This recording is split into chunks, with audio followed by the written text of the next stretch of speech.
समझने की कोशिश करूंगी आपसे, लेकिन एक क्विक रिएक्शन में मेजर जनरल वी के दत्ता भी हमारे साथ जुड़ चुके हैं, जरा उनसे भी हम एक रिएक्शन यहां पर ले लेते हैं। मेजर जनरल वी के दत्ता, हालांकि जो तस्वीरें आ रही हैं, जो खबर वहां से निकल कर आ रही है, वो कोई बहुत अच्छी नहीं है कि मैं आपसे उस पर कुछ सवाल कर पाऊं, लेकिन डरा रही हैं वो तस्वीरें। कि जब हम अर्थक्वेक की बात करते हैं, वर्स्ट केस सिनेरियो हम वो लेते हैं कि जो रात के समय 12 बजे से और सुबह लोगों के उठने से पहले आता है। जो भी भूकंप रात के समय आएगा, इसका मतलब यह है कि सब लोग अपने घरों में सो रहे हैं, बहुत कम लोग बाहर हैं, और उस हालत में कोई छोटा मोटा जो इनिशियल ट्रेमर आता है, जिसको हम पी वेव और एस वेव बोलते हैं। पी वेव होती है प्राइमरी वेव और एस वेव होती है सेकेंडरी वेव। ये वेव्स सिर्फ 30 सेकंड का ही आपको वार्निंग मिलता है कि कोई बड़ी घटना होने वाली है। इसके अंदर और कोई अर्ली वार्निंग सिस्टम नहीं है।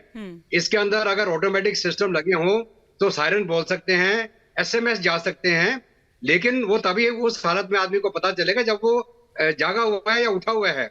इस हालत में रात को तकरीबन सुबह 4:30 बजे के समय ये भूकंप आया है और बहुत बड़ी तीव्रता से आया है, 7.8 ऑन रिक्टर स्केल। और इसका जो एपी सेंटर है बिल्कुल उसी इलाके में है जहां पे ये सबसे ज्यादा तबाही हुई है।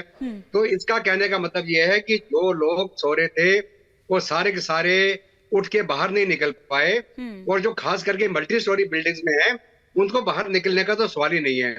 और अमूमन हम ये बोलते हैं कि जब इनिशियल ट्रेमर आता है तो आप बाहर मत भागिए। अगर आप मल्टी स्टोरी बिल्डिंग में हैं, आप डक कवर होल्ड करें, कोई ऐसी जगह कवर लें जहां पे आपको कोई एक कैविटी मिल जाए जिसके अंदर आपकी जान बच जाए। और जो लोग ग्राउंड फ्लोर वगैरह में है तो वो निकल सकते हैं बाहर, अगर उनको इतना समय मिल जाता तो ये है वर्स्ट केस सिनेरियो। इसके अंदर तकरीबन उस इलाके के 5 देशों के अंदर इसका प्रभाव हुआ है। हिस्सा है ना, और वो ट्रेनिंग कितनी हो पाती है, या फिर वो जो ड्रिल्स की हम बात कर रहे हैं वो कितना हो पाते हैं, अगर हम ये देखें खासतौर पर सोसाइटीज अब चूंकि